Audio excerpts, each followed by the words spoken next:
Кыргызстанда иш менен эмес, абанын тазалыгын өлчөгөн датчиктер менен күрөшүп жатышат.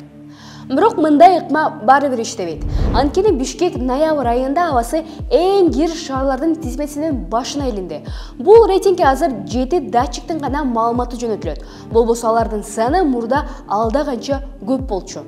Мисалы, Кыргыз гидрометке таандык 14 датчик иштебей калганы тууралуу 1 ай мурун билдиришкен.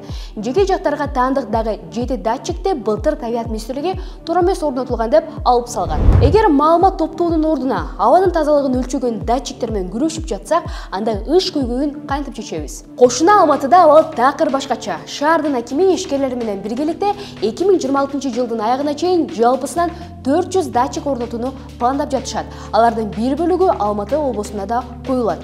Демилгечилердин айтымында аба тууралуу толук маалымат алуу менен бул көйгөйдү чечүү үчүн натыйжалуу кадамдарды жасаса болот. Былтыр табиат министрлиги жыл сайын абанын сапаты жакшырып жатат деп билдирип келген. Бул маалыматка сиз ишенесизби?